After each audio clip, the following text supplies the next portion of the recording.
میں پیچھے ایک دیوار کے ساتھ بیٹھی بڑی غور سے فرحت کو دیکھ رہی تھی۔ مجھے یہ ٹھیک نہیں لگ رہی تھی۔ بار بار دماغ میں ایک ہی خیال آ رہا تھا، لیکن میں ویسے ہی اس خیال کو مسلسل جھٹک جاتی تھی، کیونکہ وہ غیر شادی شدہ تھی اور ایسی حالت تو کسی بھی حاملہ عورت کی ہوتی ہے۔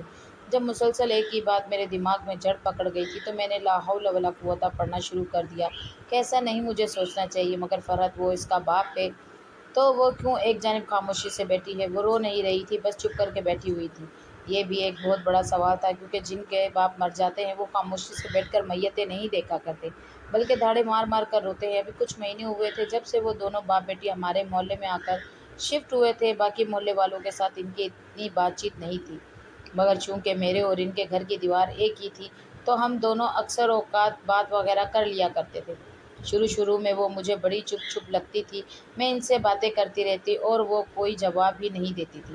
کچھ دن تو ایسے ہی چلا جس سے مجھے اپنی بے عزتی سی محسوس ہوئی، لیکن میں تھی سدا کی منہ پھٹ، سو میں نے سیدھے سادھے انداز میں پوچھ ہی لیا، دیکھو اگر تمہیں مجھ سے بات کرنا اچھا نہیں لگتا تو میں تم سے مخاطب نہیں ہوتی، مگر یوں خاموش رہتی ہو تو مجھے اپنی بے عزتی لگتی ہے۔ تب جا کر اس نے اشارے سے بتایا کہ وہ بول نہیں سکتی، وہ گونگی ہے۔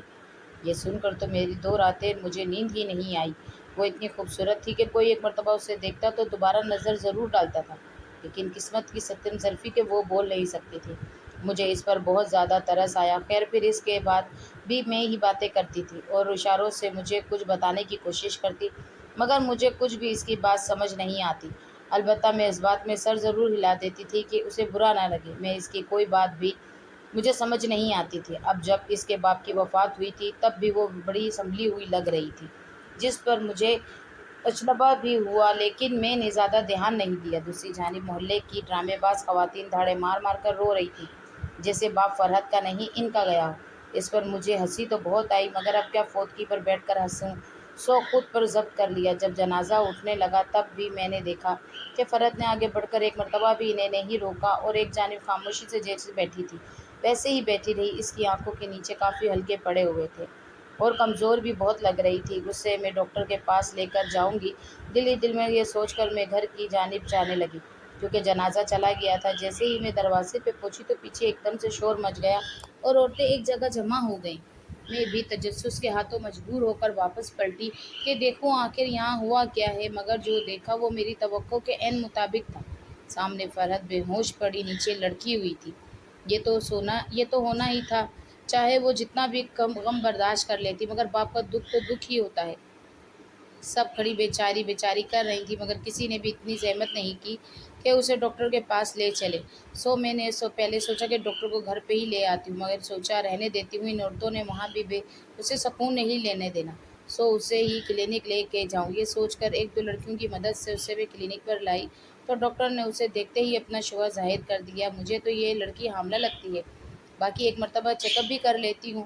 میں نے اس کا چیک اپ کیا تو چونک کر بولی، یہ تو 4 ماہ کی حاملہ ہے اور بچہ بھی کمزور سا دکھائی دے رہا ہے۔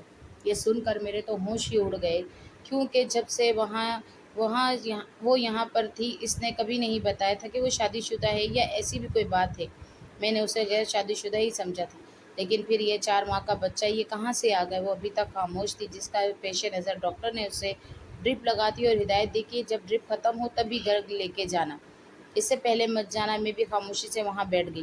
اگر اس کا کوئی اور سہارا یا رشتہ دار ہوتا تو میں اسے وہاں چھوڑ کر چلی جاتی، مگر اس وقت وہ بے بس اور مجبور تھی۔ بھلا وہ گناہ گار بھی تھی، مگر مجھے اس کی مدد کرنی تھی۔ کافی دیر بعد جب ڈرپ ختم ہوئی تب جا کر فرحت کی آنکھ کھلی۔ میں اسے وہاں سے گھر لے آئی۔ دل میں طرح طرح کے خیالات آ رہے تھے، مگر میں ابھی فی الحال اس وقت میں اس سے نہیں پوچھنا چاہتی تھی۔ کچھ دیر پہلے ہی تو اس کے باپ کا جنازہ یہاں سے اٹھا تھا۔ گھر جا کر میں نے اسے ایک نیند کی گولی دے کر سونے کے لیے لٹا دیا اور خود اپنے گھر آ گئی۔ ابھی کچھ ہی دیر ہوئی تھی کہ مجھے اپنے گھر آئے جب ہلکا ہلکا شور سنائی دیا۔ واپس جا کر دیکھا تو وہ جاگ رہی تھی اور بری طرح سے گھبرائی ہوئی تھی، گویا کسی ڈراؤنے خواب سے جاگی ہو۔ کیا بات ہے فرحت، ایسا کیوں کر رہی ہو؟ کچھ چاہیے کیا؟ یہ سن کر وہ میرے گلے سے لگ کر بہت روئی۔ میں نے اسے بامشکل چپ کروایا تو اس نے دراز میں سے ایک تصویر نکال کر میرے سامنے کر دی اور اس پر ہاتھ مار مار کر اشارہ کرنے لگی۔ میں سمجھ سکتی تھی اسے اپنے باپ کی کمی محسوس ہو رہی ہے، تبھی تو وہ یہ سب کچھ کر رہی ہے۔ میں اسے جتنی تسلی دے سکتی تھی دیتی رہی، پھر اٹھ کر اسے کھانا بھی اپنے گھر سے لا دیا۔ جسے کھانے کے بعد وہ کافی حد تک پرسکون ہو کر واپس لیٹ گئی۔ پھر میں نے اس سے وہی سوال پوچھا جو میرے دل میں کتنی دیر سے کل بلا رہا تھا۔ اس سے سنائی صاف دیتا تھا یہ بات میں جانتی تھی۔ تحمل سے بات شروع کرتے ہوئے کہا، جانتی ہو اچھے کچھ دیر پہلے تم بے ہوش ہو گئی تھی۔ اس نے اس بات میں سر ہلایا تو میں نے کہا، جانتی ہو ڈاکٹر نے کیا بتایا؟ اس پر وہ ایک دم سے پریشان ہو گئی، مگر ساتھ ہی نفی میں بھی گردن ہلائی تو میں نے بتا دیا کہ تم 4 ماہ کی حاملہ ہو۔ یہ سن کر وہ ایک دم سے سکتے میں آ گئی۔ اس کے تاثرات دیکھ کر مجھے صاف اندازہ ہو رہا تھا کہ یہ خبر اس کے لیے نہیں ہے۔ وہ نہیں جانتی کہ وہ حاملہ ہے۔ کیا تم شادی شدہ ہو؟ میں نے اپنے وہم کو دور کرنے کے لیے پوچھا تو پہلے وہ رک گئی، پھر آہستگی سے نفی میں گردن ہلائی تو مجھے بڑا دکھ ہوا کہ پتہ نہیں کون اس لڑکی کے ساتھ زیادتی کر گیا تھا۔ کیا تم اپنے مجرم کو جانتی ہو؟ میں نے آہستگی سے پوچھا تو وہ کچھ دیر چپ رہی۔ میں نے پھر پوچھا، بتاؤ فرحت، کیا تم اپنے مجرم کو جانتی ہو؟ اگر اس کا پتہ چل گیا تو ہم تمہارے لیے لڑ سکتے ہیں۔ ایسی تو زندگی نہیں گزرے گی۔ دیکھو یہاں پہ تمہارے پاس کمانے والا بھی نہیں ہے، آگے بچہ ہوگا، اسے کون پالے گا؟ اور تم بتاؤ، کیا تم اس دنیا کے بھیڑ کے درمیان رہ کر نوکری کرو گی؟ کیسے جی سکو گی تم؟ جو بھی اس بچے کا باپ ہے مجھے بتاؤ، میں تمہاری مدد کرنے کے لیے تیار ہوں، ہم اسے ڈھونڈنے کی کوشش کریں گے۔ میں جیسے جیسے بولتی جا رہی تھی فرحت کی آنکھوں میں سے آنسو کی لڑیوں کی صورت بہنے لگی۔ میں نے نرمی سے اس کے آنسو صاف کیے اور پھر پوچھا، بتاؤ کوئی تو اشارہ دو۔ اس نے کانپتے ہاتھوں کے ساتھ اپنے باپ کی تصویر اٹھائی اور اس کی جانب اشارہ کرنے لگی، جسے دیکھ کر مجھے لگا شاید وہ کہہ رہی ہے کہ میرا باپ مر گیا اور تم ایسے ایسے سوالات پوچھ رہی ہو۔ میں اس کی مدد کرنا چاہتی تھی، مگر تب تک یہ سب ممکن نہیں تھا۔ جب وہ اپنے مجرم کا نام بتاتی میں گہری سانس لے کے اٹھ گئی اور نرمی سے کہا، چلو تم آرام کرو، کسی بھی چیز کی ضرورت ہو تو تھوڑا شور کر دینا، میں خود ہی آ جاؤں گی۔ میں جانے لگی تو دیکھا وہ تب بھی رو رہی تھی۔ پتہ نہیں وہ بے زبان لڑکی مجھ سے کیا کہنا چاہتی تھی۔ میں اپنے گھر آ گئی، وہاں ایک اور محلے والی آئی ہوئی تھی اور دھیرے سے مجھے کہنے لگی، یہ فرحت مجھے ٹھیک نہیں لگتی۔ کیا مطلب؟ میں نے چونک کر پوچھا، حالانکہ میں اس کے ٹھیک نہیں والے مطلب کو اچھے سے سمجھ پا رہی تھی۔ ڈاکٹر کے پاس جانے اور تصدیق کرنے سے پہلے ہی مجھے بھی شک ہو گیا تھا کہ وہ حاملہ ہے۔ مجھے لگتا ہے یہ لڑکی پیٹ سے ہے۔ دیکھ نہیں رہی تھی کیا گری گری طبیعت تھی اس کی؟ میں نے آہستگی سے کہا، تم ٹھیک کہتی ہو، ڈاکٹر نے بھی بتایا ہے 4 ماہ کی حاملہ ہے، مگر تم کسی کو مت بتانا۔ اور یہیں پر مجھ سے غلطی ہو گئی۔ اگر میں چاہتی تھی کہ وہ یہ بات کسی کو نہ بتائے تو پہلے مجھے ہی اسے یہ سب باتیں نہیں بتانی چاہیے تھی، مگر اب جو ہو گیا تھا اسے کون رکھ سکتا تھا؟ وہ نہیں معلوم، مجھے نہیں معلوم کہ کیسے، مگر 2 دن کے اندر اندر پورے محلے کو علم ہو گیا کہ وہ حاملہ ہے۔ اور صرف اتنا ہی نہیں، یہ بھی کہ اس کے حمل کو 4 دن ہو گئے ہیں۔ یہ بات جب میرے تک پہنچی تو میں اسے پڑوسن کے گھر گئی اور غصے سے پوچھا، یہ سب کچھ تم نے کیوں کیا؟ مجبور اور بے بس ہے، کوئی اس کے ساتھ ظلم کر کے چلا گیا تو بجائے اس کا ساتھ دینے کے تم نے پورے محلے میں بھانڈا پھوڑ دیا ہے۔ ارے آج اس کا راز نہیں رکھ پائی تو کل کو تمہارا راز کون رکھے گا؟ میری بات پر شرمندہ ہونے کی بجائے وہ تلخی سے بولی، یہ سب کچھ تو مجھے دکھا رہی ہو، یہ سوچو اگر اسی نے خود سے بدکاری کی ہو تو پھر بتاؤ کیا جواب ہے تمہارے پاس؟ ہمارے گھروں میں بھی بیٹیاں ہیں، ان پر کیا اثر پڑے گا؟ بس میں نہیں رہنے دوں گی اسے، اس محلے میں رہنا ہے تو کہیں اور جا کر رہے۔ کچھ مہینے پہلے یہ دونوں باپ بیٹی کہاں سے آئے نہ کسی کو پتہ، نہ ہی خیر خبر، اور اب سننے کو مل رہا ہے کہ وہ حاملہ بھی ہے۔ جاؤ تم اپنا علاج کرواؤ، اس سے دور رہو، یہ نہ ہو تمہاری نیکیاں تمہارے ہی گلے پڑ جائے۔ وہ کافی خراٹ عورت تھی، میں اس کے ساتھ بالکل بھی مقابلہ نہیں کر سکتی تھی۔ میں خاموشی سے بغیر کچھ کہے واپس آ گئی۔ میں کافی پریشان تھی اور خود کو بار بار کوس رہی تھی، کیونکہ یہ سب کچھ جو بھی ہوا تھا میری وجہ سے ہوا تھا۔ نہ میں کسی کو بتاتی اور نہ پتہ چلتا، بس خاموشی سے اس کا حمل گرا دیتی، اس عرصے میں کسی کو بھی پتہ نہ چلنے دیتی۔ ایک تو وہ بہت معصوم سی لڑکی، مجھے اب اپنا آپ اس لڑکی کا مجرم لگ رہا تھا۔ کہاں میں اس کی مدد کرنے چلی تھی اور کہاں اس سے مشکل میں ڈال دیا۔ شام تک میں اسی سوچ میں مگن تھی جب اچانک مجھے فرحت کے گھر میں کافی شور شرابہ سنائی دیا۔ بھاگ کر دیوار سے دیکھا تو محلے والے اس کے گھر میں جمع تھے۔ میں جلدی سے اس کے گھر گئی تو سبھی محلے والے باولے ہو رہے تھے، اسے کہہ رہے تھے، ابھی اور اسی وقت یہ محلہ چھوڑ کر چلی جاؤ، ہم تم جیسی بدکار لڑکی کو کبھی بھی اپنے محلے میں نہیں رہنے دیں گے۔ نہ آنے کا پتہ ہے نہ جانے کا، نہ جانے ماضی کیسا ہے۔ وہ لوگ تو اس سے بھی سخت سخت باتیں کر رہے تھے۔ میں نے سب کو پرسکون کرنے کی کوشش کی اور کہا، ہم مل کر اس کا مجرم ڈھونڈتے ہیں، مگر محلے والے الٹا مجھ پر چڑھ دوڑے اور کچھ ہی دیر مجھے یہ فیصلہ کر لیا کہ کہ تم جو اس کی زیادہ حمایتی بن رہی ہو، گناہ کی ترغیب دے رہی ہو، تمہیں بھی اس محلے میں رہنا ہے نہیں، ٹھیک نہیں ہے، اسی کے ساتھ یہاں سے چلی جاؤ۔ میں ایک دم ہکا بکا رہ گئی اور انہیں سمجھانے کی جتنی کوشش کرتی وہ اتنا ہی مجھ پر چڑھ رہے تھے۔ میں پچھلے 10 سال سے یہاں رہ رہی تھی، آپ لوگ مجھے ایسا نہیں نکال سکتے۔ میں چیختے ہوئے کہا تو انہوں نے میرے شوہر کو مارنا شروع کر دیا، میرے گھر کا سامان اٹھا اٹھا کر باہر پھینکنا شروع کر دیا۔ ایک ہی لمحے میں وہ برسوں سے جانے والے محلے دار مجھے اپنا جانی دشمن نظر آنے لگے۔ میں فرحت کی مدد کرتے کرتے خود عذاب میں پڑ گئی تھی۔ شام تک اب سب وہاں سے چلے گئے، میں نے فرحت کو بھی اپنے ساتھ لے لیا۔ اب اس کی خاطر در برداشت کی تھی تو اب میں اس کی پوری مدد کروں گی، سوچ کر اچھے سے دماغ میں بٹھا لیا۔ ہم سب گلی میں کھڑے ہوئے تھے، میں نے اپنی بہن کو فون کر دیا تھا کہ میں تمہارے پاس آ رہی ہوں۔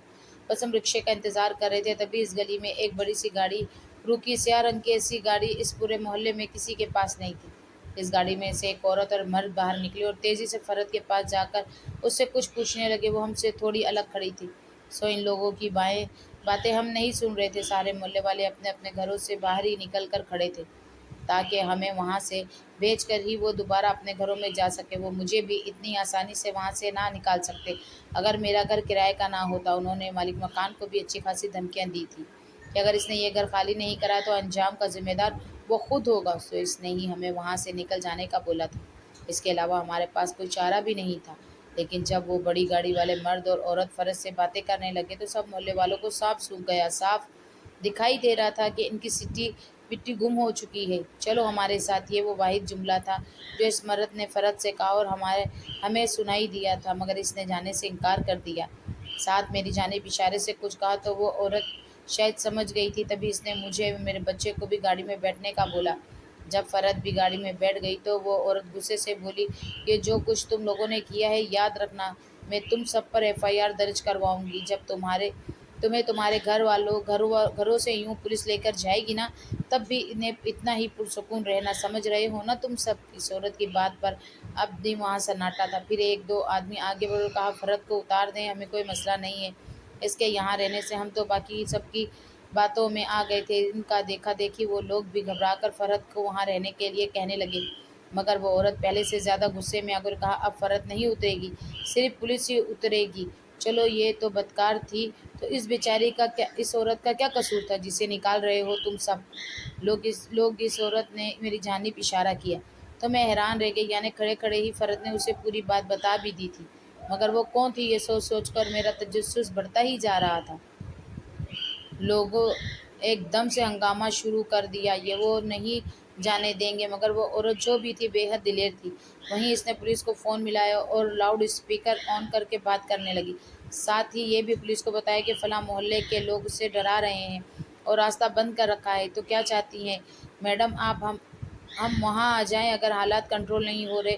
تو اس عورت نے ایک آئیبرو اچکا کر محلے والوں کی جانب دیکھا، بس اتنا کہنے کی دیر تھی جو کافی دیر سے ناک پر کیے ہوئے تھے ایک دم ہی پیچھے ہٹ گئے اور جگہ چھوڑ دی۔ اس عورت نے طنزیہ مسکراہٹ محلے والوں کی جانب اچھالی اور پولیس اہلکار کو یہ کہہ کر فون رکھ دیا کہ ابھی اس کی ضرورت نہیں ہے، جب ہوگی بتا دوں گی۔ اس کے بعد ہم چل پڑے۔ میں نہیں جانتی تھی کہ وہ عورت کون ہے، ہم کہاں پر جا رہے ہیں، ہمیں کہاں پر لے کے جا رہی ہے۔ مجھے لگا تھا وہ فرحت کے رشتہ دار ہیں، تبھی ہم سب بھی سکون سے بیٹھے ہوئے تھے۔ کچھ ہی دیر میں وہ گاڑی ایک بڑے سے گھر میں داخل ہوئی جس کے باہر باوردی گارڈ کھڑے ہوئے تھے۔ جب اندر گئے تو وہ گھر کسی محل سے کم نہیں تھا، بے حد خوبصورت اور پیارا سا گھر۔ ایسا گھر میں نے اپنی زندگی میں کبھی نہیں دیکھا تھا۔ ہمیں لاؤنج میں بٹھا کر اس عورت نے ملازمہ سے کہا، پہلے چائے لاؤ پھر کھانا بناؤ، اور خود اپنے کمرے میں چلی گئی۔ اس کے جاتے ہی میں فرحت کے پاس آ کر بیٹھ گئی اور حیرت سے بولی، تمہارے رشتہ دار اتنے امیر بھی ہیں، تم نے کبھی بتایا نہیں۔ اس نے میری بات پر نفی میں ہاتھ ہلایا تو میں بڑی حیران ہوئی کہ بھلا اب اس کا کیا مطلب۔ میں نے ایک اور کوشش کی اور کہا، رشتہ دار ہی ہے نا تمہاری، لگتا ہے کافی قریب کا رشتہ ہے تمہارا اس کے ساتھ۔ اب کی مرتبہ فرحت نے ہاتھ کے ساتھ اپنا سر بھی نفی میں ہلایا، جس پر میں چونک گئی۔ کیا مطلب رشتہ دار نہیں ہے؟ اس نے پھر نفی میں گردن ہلائی تو مجھے کچھ ہونے لگا۔ کیسے یہ عورت پھر تمہیں اپنے ساتھ لے آئی اور تم چلی بھی آئی؟ مجھے کیوں نہیں بتایا؟ دیکھو ایک مصیبت سے نکلے ہیں، دوسری مصیبت میں مت ڈال دینا۔ چلو اٹھو، ہم ابھی جائیں گے یہاں سے۔ حیرت ہے تم جانتی نہیں اور ان کے ساتھ آ گئی ہو، مجھے سمجھ نہیں آ رہا تھا میں کیا ہی کروں۔ مجھے فرض سے زیادہ اپنی بیوقوفی پر حیرانگی ہو رہی تھی کہ کم سے کم مجھے وہاں پر اس سے پوچھ لینا چاہیے تھا کہ کون لوگ ہیں، تمہارا کیا رشتہ ہے۔ بس خاموشی سے میں بھی گاڑی کے روب میں بیٹھ گئی۔ میرے پورے بدن میں سنسناہٹ ہونے لگی تھی اور اس لمحے پر پچھتاوا بھی ہو رہا تھا جب میں فرد کے ساتھ اسپتال گئی تھی۔ نہ وہاں جاتی اور نہ یہ سب کچھ بھگتنا پڑتا۔ میں نے تیرے سے کہا اب سکون سے بیٹھی ہوئی ہو، چلو اٹھو چلیں یہاں سے، اگر نہیں جانا تب بھی بتاؤ، تمہاری وجہ سے مجھے اپنا گھر تو چھوڑنا پڑ ہی گیا ہے، اب میں مزید مصیبت نہیں مول لوں گی۔ اس پر وہ پریشان ہو کر اشاروں کی زبان میں مجھے کچھ بتانے لگی، مگر میں اس وقت کچھ بھی سمجھنے کی کیفیت میں نہیں تھی، بس یہ دعا کر رہی تھی اس عورت کے واپس آنے سے پہلے کسی نہ کسی طرح ہم یہاں سے نکل جائیں، مگر وہی ہوتا ہے جو لکھا جا چکا ہوتا ہے۔ سو ایسے ہی ہوا، وہ عورت واپس آ گئی اور مجھے بھی سکون سے بیٹھنے کا کہا۔ میں دھوپ نکل کر بیٹھ تو گئی مگر چین نہیں آ رہا تھا۔ یہی تجسس بار بار ستا رہا تھا کہ اگر یہ جانتی نہیں پھر کیوں آئی وہاں پر۔ نہیں نہیں، ایسا کوئی نہیں کرتا، جانتی ہی ہوگی۔ فرد کے اشارے مجھے کہاں سمجھ آتے ہیں، میں خود سے ہی بیٹھی سوال جواب کر رہی تھی جب وہ عورت بڑی نزاکت سے بولی، کیا کوئی مسئلہ ہے یا کوئی بات پریشان کر رہی ہے؟ آپ چاہیں تو پوچھ سکتی ہیں۔ میں نے یہ موقع غنیمت جانتے ہوئے پوچھ ہی لیا، کیا فرد کے رشتہ دار ہیں؟ اس بات پر پہلے تو اس نے مجھے چونک کر دیکھا، اس کے بعد ہنستے ہوئے بولی، آپ کو فرد نے کہا ہے میں اس کی رشتہ دار ہوں؟ میں نے نفی میں سر ہلایا اور کہا، نہیں، وہ آپ نے ہماری مدد کی تو صاف ظاہر ہے کہ آپ اسے جانتی ہی ہوں گی۔ وہ عورت اب بھی مسکرا رہی تھی۔ نہیں، میں نہیں جانتی، نہ فرد کو نہ ہی آپ کو۔ اس نے تحمل سے اپنی بات مکمل کی تو میں چپ کی چپ رہ گئی۔ کچھ لمحوں بعد دوبارہ ہمت کر کے پوچھا، پھر آپ نے ہماری مدد کیوں کی؟ میرا مطلب ہے ایسا کوئی نہیں کرتا، محلے والے تو ہمارے خون کے پیاسے ہو رہے تھے۔ وہ عورت نرمی سے بولی، جی میں جانتی ہوں، اور یہ معاملہ میرے لیے نیا نہیں ہے، میں روز ایسے بہت سے معاملات دیکھتی ہوں۔ دراصل میرا تعلق ایک NGO سے ہے، ہم خواتین کی مدد کرتے ہیں۔ میں اپنے شوہر کے ساتھ جا رہی تھی، جو صورتحال دیکھ کر اندازہ ہو گیا تھا یہاں کچھ ہوا ہے۔ یہ تو اچھا تھا کہ معاملے کی سنگینی کا میں نے فرد سے ہی پوچھا تھا، مجھے اشاروں کی زبان بھی آتی ہے، تو آسانی سے اس نے بات سمجھا لی، بات ساتھ سب کو باور کروایا کہ وہ اکیلی نہیں ہے۔ میں اس عورت کی ذہانت پر دنگ رہ گئی۔ بہت شکریہ، آپ نے ہماری مدد کی، وہ سچ مچ بہت ماحول خراب کر رہے تھے۔ اس نے اس بات میں سر ہلا دیا۔ میں اسے فرد کے متعلق بتانا چاہتی تھی مگر کیسے بتاتی، اس وقت فرد وہیں پر بیٹھی ہوئی تھی اور یوں بات کرنا مجھے مناسب نہیں لگ رہا تھا۔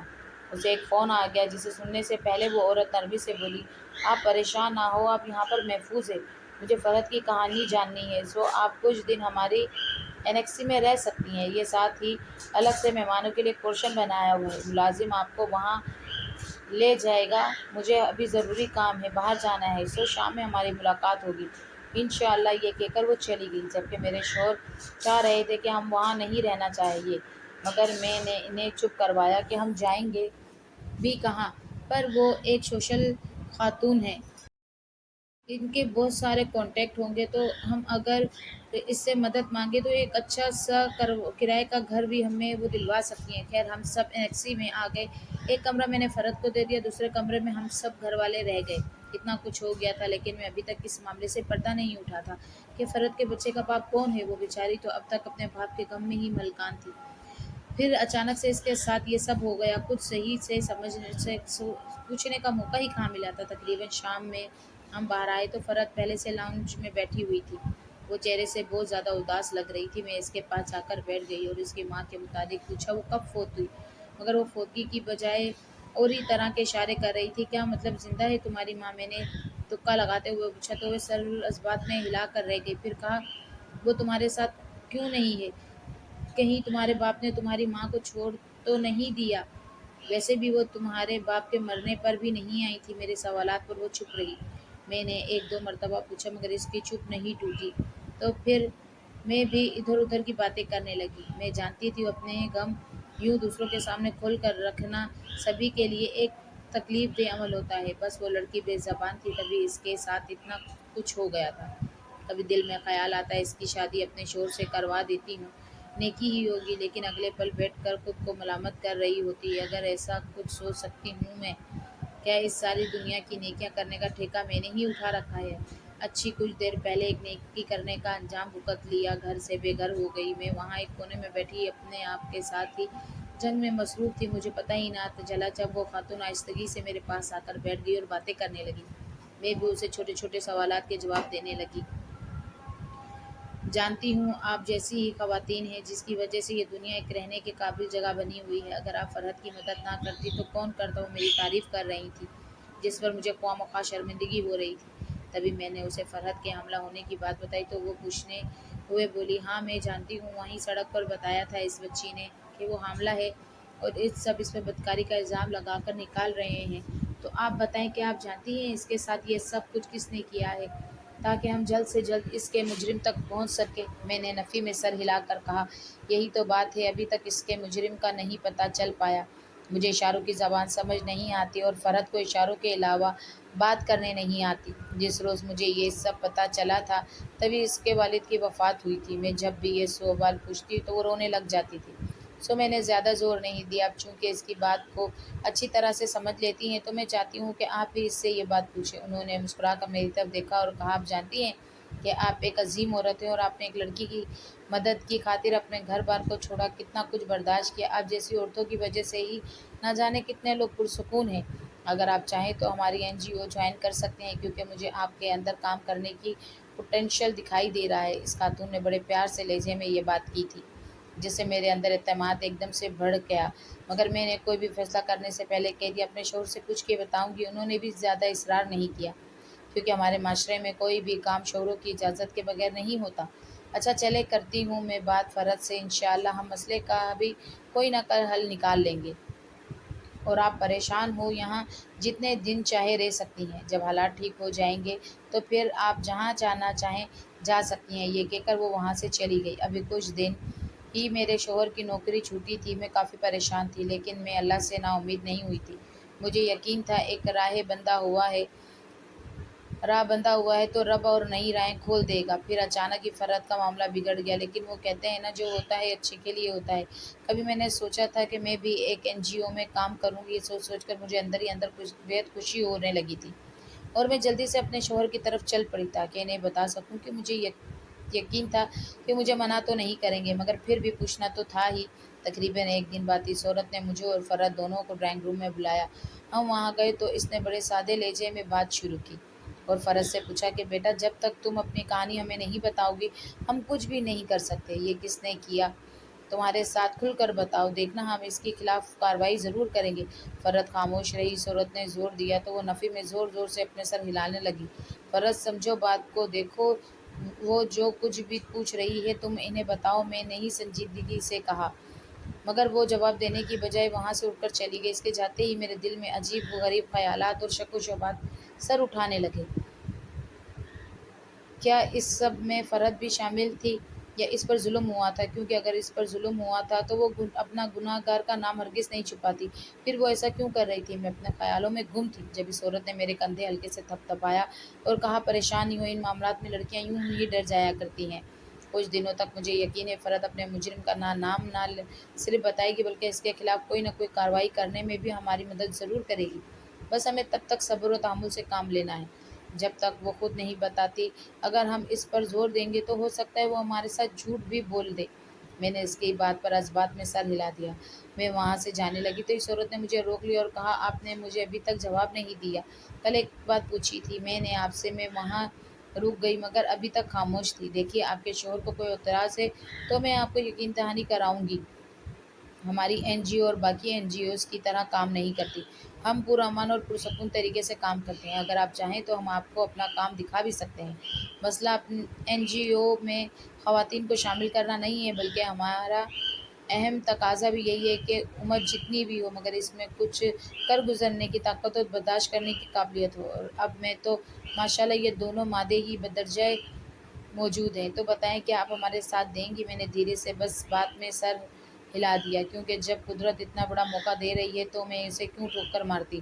میرے ہاں کہنے پر وہ عورت بے حد خوش ہوئی اور کہا، تو ٹھیک ہے، آپ کا ابتدائی کیس ہی فرحت ہے، یہیں سے شروعات کرتے ہیں۔ آپ کے لیے نئے سفر کی میں بہت زیادہ خوش ہوں، لیکن میں نے اس شے کا بالکل بھی اظہار نہیں کیا تھا۔ اس کے بعد وہ 2-3 دن ہم انتظار کرتے رہے اور فرحت ہمیں خود کچھ بتائے، مگر ایسا نہیں ہوا۔ اس نے تو اپنا منہ گویا سلائیوں سے سی رکھا تھا اور کچھ بھی نہیں بولتی تھی۔ کوئی بات کر لو تو جواب نہیں دیتی تھی، ورنہ خاموشی سے ایک طرف بیٹھی رہتی تھی۔ ایک روز میں اپنے کمرے میں بیٹھی تھی جب وہ بھی رہتے چلتی ہوئی میرے پاس آئی اور رونے لگی۔ میں نے حیرت سے پوچھا، کیا بات ہے فرحت، کیوں رو رہی ہو؟ کیا تمہیں کچھ چاہیے یا کسی نے تمہیں پریشان کیا ہے؟ اس نے نفی میں سر ہلایا اور دوائیوں کی طرف اشارہ کرنے لگی، جس سے میں سمجھ گئی کہ وہ کہنا چاہ رہی ہے کیا تمہیں دوائیاں کھانی ہے، اس بچے کو مارنا چاہتی ہو؟ تو میں نے سنجیدگی سے پوچھا تو وہ اس بات میں سر ہلا کر رہ گئی۔ اس بات پر میں نے گہرا سانس لیا اور کہا، کیا تم جانتی ہو تمہاری حالت ایسی نہیں ہے کہ بچے کو ضائع کر سکیں؟ وہ خاموش رہی۔ میں نے پھر کہا، دیکھو فرحت، اب بہت دیر ہو چکی ہے، یہ فیصلہ جلدی لینا ہوتا ہے، لیکن جب اس بات کا علم ہوا تو دیر تو بہت ہو چکی تھی۔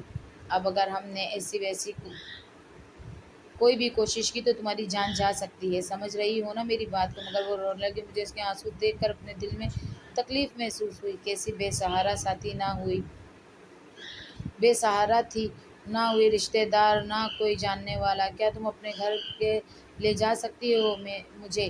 میں نے جلدی سے پوچھا تو وہ چپ رہی۔ کیا تم بچپن سے گونگی تھی؟ میں نے نیا سوال پوچھا تو اس نے نفی میں سر ہلا دیا۔ یعنی اس کا مطلب تھا کہ بعد میں ہوئی تھی گونگی، مگر کیسے؟ اس سوال کا جواب تو وہ خاتون ہی اس سے بہتر دے سکتی تھی۔ میں نے اس خاتون جن کا نام ثریا تھا ان سے یہ بھی بات کی تو انہوں نے بھی وہی کہا جو میں نے کہا تھا۔ فکر نہ کریں آپ، اس بچے کا بھی کوئی نہ کوئی حل نکالیں گے۔ ہمارے پاس کچھ جوڑے ایسے بھی ہیں جو بے اولاد ہیں اور اولاد کے لیے تڑپ رہے ہیں، سو ان سے رابطے کے بعد وہ بچہ انہیں دے دیں گے۔ فرحت ابھی معصوم ہے، اسے اس دنیا کے لیے ہمیں ہی تیار کرنا ہوگا اور آپ اس میں میری مدد کریں گی۔ ثریا نے میری جانب دیکھا تو میں نے فوراً یہاں میں بھر لی۔ کافی دن ہو گئے تھے ہم اس کے گھر کی انیکسی میں ہی رہ رہے تھے، سو میں نے ان سے بات کی کہ ہمیں کوئی بھی کرائے کا چھوٹا موٹا گھر ڈھونڈ دیں، ہم زیادہ دیر آپ کے گھر میں نہیں رہ سکتے۔ انہوں نے اصرار تو بہت کیا، کوئی بات نہیں آپ چاہیں تو جب تک رہیں، مگر مجھے یہ سب مناسب نہیں لگتی تھی۔ سو جلد ہی انہوں نے اپنے توسط سے ایک چھوٹا سا مگر خوبصورت سا کرائے کا گھر لے دیا، لیکن فرحت کو انہوں نے اپنے ساتھ ہی رکھ لیا۔ فرحت وہاں رہنے کے لیے مان گئی تو مجھے بھلا کیا اعتراض ہو سکتا تھا؟ ایک روز میں NGO گئی تو وہاں ایک لڑکا بے حد پریشان بیٹھا ہوا تھا۔ وہ مسلسل ثریا سے کوئی بات پوچھ رہا تھا جس کا وہ بار بار نفی میں ہی جواب دے رہی تھی۔ کیا بات ہے؟ میں نے قریب کھڑی ساتھی عورت سے پوچھا۔ وہ کندھے اچکا کر بولی، یہ کوئی کون سی نئی بات ہے؟ ہر مہینے یہاں آ جاتا ہے، کیوں؟ آخر کوئی تو مسئلہ ہوگا جو وہ یہاں آ جاتا ہے، مجھے بتائیں کیا بات ہے؟ میں نے پھر پوچھا تو وہ عورت سوچتے ہوئے بولی، پتہ نہیں، اب تو مجھے بھی صحیح طرح یاد نہیں، اس لڑکے کی بیوی گم ہو گئی ہے، شاید بچپن کا نکاح تھا اور وہ لڑکی گم گئی ہے۔ اب بھلا گمی ہوئی لڑکیاں بھی کبھی ملتی ہیں؟ ہم نے اپنے طور پر بہت کوشش کی تھی، مگر چار ہونا ناچار رہا ہوں، مگر اس کی بیوی نہیں ملی، تو ہر ہفتے اپنی بیوی کے متعلق کوئی نہ کوئی معلومات لینے یہاں پہنچ ہی جاتا ہے۔ مجھے یہ بات سن کر بہت دکھ ہوا۔ کیا کوئی بھی اشارہ نہیں ملا کہ وہ بیوی کہاں جا سکتی ہے؟ اس عورت نے نفی میں سر ہلایا اور کہا، وہ خود بھگتی، کیا اسے بھگایا جاتا؟ اس لڑکی کو تو اس کے ماں باپ نے خود بیچا تھا۔ میں دبی دبی چیخ نکل گئی، کیا مطلب ماں باپ نے خود بیچا تھا؟ آج کے دور میں بھی ہوتا ہے کیا ایسا؟ مجھے یقین نہیں آ رہا تھا، مگر وہ عورت کافی پرسکون لگ رہی تھی کیونکہ اس کے لیے یہ بات نئی نہیں تھی۔ وہ ایک دن کیسے نہ جانے کیسے کتنے کیس دیکھتی تھی۔ ثریا اس لڑکے سے باتیں کر کر وہاں سے چلی گئی تو میں ہمدردی کے زیر اثر اس کے پاس جا کر بیٹھ گئی اور کہا، مجھے بتاؤ پوری بات، ہو سکتا ہے میں تمہاری کچھ مدد کر دوں۔ میں نے آپ کو یہاں پہلے کبھی نہیں دیکھا، ہو سکتا ہے آپ نہیں ہیں یہاں، مجھے سینئر خواتین کچھ نہیں کر پا رہی تو آپ کیا کر سکتی ہیں بھلا؟ وہ تیکھے لہجے میں بولا تو میں خاموش ہو گئی کیونکہ وہ بالکل ٹھیک کہہ رہا تھا۔ نہ تو میرے اتنے رابطے تھے اور نہ ہی میرے پاس اتنے ذرے تھے کہ میں اتنے لوگوں کی ناکام کوشش کے باوجود اس لڑکی کی بیوی کو ڈھونڈ سکوں۔ میں وہاں سے جانے لگی تو لڑکا سرگوشی کے انداز میں بولا، آپ مجھے میری بیوی نہیں ملی تو میرے والدین میری دوسری شادی کر دیں گے، جو کہ میں بالکل بھی نہیں کرنا چاہتا۔ تم کہاں چلی گئی ہو زرش؟ مجھے اس لڑکے کے پر بہت زیادہ ترس آیا، لیکن آخر میں اس کی کیا مدد کر سکتی تھی؟ دیکھو بچے، میں زیادہ لوگوں کو نہیں جانتی، میرے پاس اتنے زیادہ اختیارات بھی نہیں ہیں، میں عام سی گھریلو عورت تھی جو ایک اچانک حادثے کے باعث یہاں کام کرنے لگی، لیکن میں کوشش کروں گی اگر تم اپنی کہانی بتا دو تو میں اپنی پوری کوشش کروں گی جیسے تیسے بھی تمہاری مدد کر سکوں، اور ایسا نہ ہوا پھر بیٹا تمہارے اپنے نصیب ہے، میں اس میں کچھ بھی نہیں کر سکوں گی، مگر ایک دفعہ یقین کر کے تو دیکھو۔ ابھی ہم دونوں بات ہی کر رہے تھے جب ثریا وہاں آ گئی، ہم دونوں کو بات کرتے ہوئے سن لیا، جس پر نرمی سے بولی، یہ ٹھیک کہہ رہی ہے جمشید، مدد تو جتنوں کے لیے جا سکے اتنا ہی اچھا ہوتا، ابھی تم NGO کے بند ہونے کا ٹائم ہو چکا ہے تو میں اس طرح کرو، میرے گھر آ جاؤ اور اب بھی میرے ساتھ ہی میرے گھر چلے، وہاں ہمیں چھوٹی سی میٹنگ کرتے ہیں اور میں آپ کو پوری سچویشن بتا دیتی، کیونکہ ہمارے پاس اور بھی بہت سارے کیس پڑے ہیں اور آپ اس کیس کو اپنے طور پر ہینڈل کر لیں، باقی جو کچھ بھی آپ چاہیے ہوگا وہ ہم میسر کریں گے۔ پہلی بات سوریا نے جمشید سے کی اور دوسری بات مجھے مخاطب کرتے ہوئے مجھے بڑی خوشی ہوئی، کیونکہ وہ عام عورتوں کی طرح بغض نہیں رکھتی تھی، انہوں نے بڑے انداز میں سہارا معاملہ سنبھال لیا تھا۔ تب تک NGO بھی بند ہو گئی تھی، جس کے بعد جمشید اپنی گاڑی میں اور میں سوریا کی گاڑی میں اس کے گھر آ گئی اور ہمیں سیدھا ڈرائنگ روم میں لے گئی اور وہاں جا کر مجھے جمشید کے کیس کی بریفنگ دینے لگی کہ ان کا بچپن میں ہی اپنے تایازاد کے ساتھ نکاح ہو چکا تھا، وہ پٹھان ہیں اور پٹھانوں میں ایسا بہت عام ہے کہ پٹھان یہاں سے پنجابیوں کو اپنی بیٹیاں بیچ دیتے ہیں، لیکن ان کے خاندان میں ایسی ویسی کوئی بھی رسم نہیں تھی۔ زرش کے گھر کے حالات ایک دم سے ہی بگڑ گئے، وہاں کے کسی سردار نے ان کی زمینوں میں قبضہ وغیرہ کر لیا اور کہا کہ اتنی رقم مجھے دو گے تو آپ لوگوں کی جائیداد چھوڑوں گا۔ یہ بیچارے ہر طرح سے کوشش کرتے رہے مگر کچھ بھی نہ ہو سکا، ان سب کے گھر کا سارا دارمدار اسی زمین پر تھا اور اس سردار نے اپنے قبضے میں لے کر رکھی تھی۔ تبھی کسی طرح سے زرق کے والد نے چھپ کر اسے ایک پنجابی کو بیچ دیا اور اس بات کی بھنک کسی کو بھی نہیں ہونے دی۔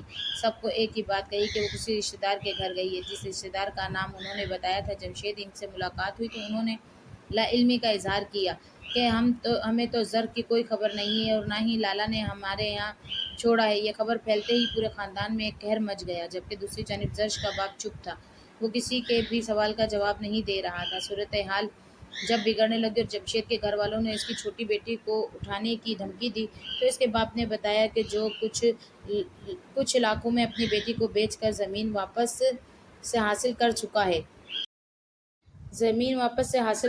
ہے، چونکہ یہ پٹھان تھے ان کا غیرت کا معاملہ بھی تھا اور جمشید کی جانب سے محبت کا بھی۔ انہوں نے اپنے طور پر اس پنجابی کی کھوج لگانے کی بہت کوشش کی، مگر جو پتہ اس نے بتایا تھا وہ بھی جھوٹا تھا۔ وہ زرش کو لے کر لوگوں کے سمندر میں ایک دم سے غائب ہو گیا تھا۔ پولیس کی مدد لی گئی تو پتہ چلا زرش کا ابھی تک شناختی کارڈ بھی نہیں بنا، ورنہ اس سے بھی کوئی مدد ہو جاتی۔ پھر یہ جمشید ہمارے پاس آیا اور ہم نے بھی اپنے طور پر بہت کوشش کی مگر کچھ بھی ہاتھ نہیں لگا۔ ایک وہ کیس ہوتا ہے جس کا سارا ڈیٹا موجود ہوتا ہے تو بندے کا پیچھا کرنا بالکل بھی مشکل کام نہیں ہوتا، مگر جس کیس میں کوئی ڈیٹا ہی نہ ہو، پیپر ورک کے بغیر سارا کام کاج کیا گیا ہو، اس میں ہم کیا ہی مدد کر سکتے ہیں۔ سریا بول کر چپ ہو گئی۔ جمشید بھی اپنی جگہ خاموش تھا۔ سانپ تو مجھے بھی سونگھ گیا تھا، کیونکہ میں جتنی پر اعتماد بن رہی تھی میرا سارا اعتماد اڑان چھو ہو گیا تھا۔ وہ اتنے با اثر اور سوکھ والے لوگ تھے، مگر جب وہ کچھ نہیں کر سکے تو میں کیا ہی کر سکتی تھی۔ اب بتائیں کیا آپ یہ کیس حل کر سکتی ہیں؟ سریا نے مجھ سے پوچھا۔ اس سے پہلے میں جواب دیتی مجھے کسی شے کے گرنے کا شور سنائی دیا۔ ہم تینوں نے مڑ کر دیکھا تو ڈرائنگ روم کے دروازے کے فرحت بے ہوش ہوئی پڑی تھی۔ ہم تینوں اس کے پاس گئے اور جب سیدھا کیا تو جمشید فوراً سے بولا، زرش یہ تو زرق ہے، زرش اٹھو، تم ٹھیک تو ہو نا؟ وہ دیوانوں کی مانند اسے اٹھانے کی کوشش کر رہا تھا، جبکہ سریا اور میں پیچھے کھڑی حیرت سے یہ سارا منظر دیکھ رہی تھی۔ کیا وہ زرش تھی؟ میرے دل نے پوچھا تو دماغ نے اسے فوراً ہی جھٹک دیا، نہیں وہ زرش نہیں تھی، وہ تو فرحت تھی۔ ہو سکتا ہے جمشید ہمارے ساتھ جھوٹ بول رہا ہو۔ میں نے سریا کو دیکھا تو انہوں نے مجھے چپ رہنے کا اشارہ کیا کہ دیکھو ایک دفعہ کچھ بھی نہ بولنا۔ میں بھی چپ کر گئی، مگر جمشید کی حالت تو بری ہو رہی تھی، اس کے چہرے پر پسینہ واضح دکھایا جا سکتا تھا۔ وہ بار بار اس کی گال پر تھپکتے دیتے ہوئے ایک ہی نام پکار رہا تھا، زرش دیکھو آج میں منت مان کر آیا تھا کہ کاش تم مجھے مل جاؤ، اور کتنی جلدی میری منت پوری ہو گئی۔ اٹھو زرش، وہ پاگل ہو رہا تھا۔ سریا نے نرمی سے اسے پیچھے ہٹایا اور سہارا دے کر فرحت کو صوفے پر لیٹنے کے بعد ڈاکٹر کو بلوایا تو اس نے بتایا کہ بچی کا بلڈ پریشر بہت ہائی ہو گیا تھا، اسی حالت میں یہ نارمل ہے۔ ڈاکٹر کے جانے کے بعد جمشید دیوانوں کسی کیفیت میں بولا، ایسی حالت مطلب کیا یہ حاملہ ہے؟ اس کے پوچھنے کی ضرورت نہیں تھی، فرحت کا بڑا ہوا پیٹ ہی خود یہ سب کچھ بتا رہا تھا۔ یہ کہاں ملی آپ کو؟ میں نے اسے بتایا کہ زرش نہیں فرحت ہے، تو وہ مضبوط لہجے میں بولا، اب بھلا اپنی بیوی کو پہچاننے میں بھی غلطی کر سکتا ہے کیا کوئی؟ جب وہ ہوش میں آئی تو جمشید کے گلے سے لگ کر زہرہ قطار رونے لگی۔ وہ اس سے بات کر رہا تھا مگر وہ مسلسل روئے چلی جا رہی تھی۔ تم کچھ بولتی کیوں نہیں؟ بتاؤ ان سب کو، تم ہی میری زرش ہو، جمشید نے سختی سے کہا تو میں نے اسے بتایا کہ بول نہیں سکتی، گونگی ہے۔ یہ جمشید کے لیے ایک بہت بڑا دھچکا تھا۔ وہ جلدی سے بولا، نہیں یہ بول سکتی ہے، گونگی نہیں ہے۔ جس پر فرحت نے اشاروں سے بتایا کہ وہی زرش ہے، اور جب اسے بیچ دیا گیا تو وہ شخص جسے سب اس کا باپ سمجھتے تھے یہاں لے آیا، اور کسی کو بھی نہیں بتایا کہ وہ مجھے خرید کر لایا ہے۔ سبھی کو اپنی بیٹی بتا رہا ہے، اور یہ بچہ بھی کسی اور کا نہیں بلکہ اسی کا ہے۔ میں بہت روتی تھی، چیختی تھی، اسے خود کے قریب نہیں آنے دیتی تھی، تو اس نے میرے زبان جلا دی، جس کے بعد میں بالکل ہی نہیں بول سکتی تھی۔ جس روز وہ مرا تھا اس دن میں بہت خوش تھی، لیکن ایک دکھ کا پہاڑ مجھ پر ٹوٹ پڑا کہ میں حاملہ ہوں۔ وہ اشارہ کرتی جا رہی تھی اور ثریا اس کے اشاروں کا مطلب بتا رہی تھی۔ یہ پوری بات سننے کے بعد ایک لمحے کی تاخیر کے بعد جمشید بولا، جو ہوا ہے مجھے اس سے فرق نہیں پڑتا، تم میری بیوی ہو، مجھے گونگی بہری جیسی بھی ہو قبول ہو، میں تمہیں اپنے ساتھ لے کر جاؤں گا۔ زبان جلی ہے، نہ کٹی تو نہیں نا، میں اس کا بھی علاج کرواؤں گا۔ مجھے داجی نے میرے حصے کی زمین دے دی ہے تو میں سارا پیسہ تم پر لگا دوں گا، تم میرے ساتھ چلو، یہ بچہ بھی ہم چھپا دیں گے، میں وعدہ کرتا ہوں یہ راز کسی کو نہیں بتاؤں گا۔ وہ دیوانگی کے عالم میں رو رہا تھا، ساتھ ہی زرش کو بھی گلے سے لگائے ہوئے تھا۔ یہ سب دیکھ کر ہم بھی بہت رونا آ رہا تھا۔ یہ کہانی جو ہمارے ایک چھوٹے سے محلے سے شروع ہوئی تھی، اس نے اس لڑکی کو اپنی منزل تک پہنچا دیا۔ ان سب میں کسی کا کمال نہیں تھا سوائے جمشید کے، جس نے ایک بھی سوال نہیں کیا اور اپنی بیوی کو باعزت طریقے سے قبول کیا تھا۔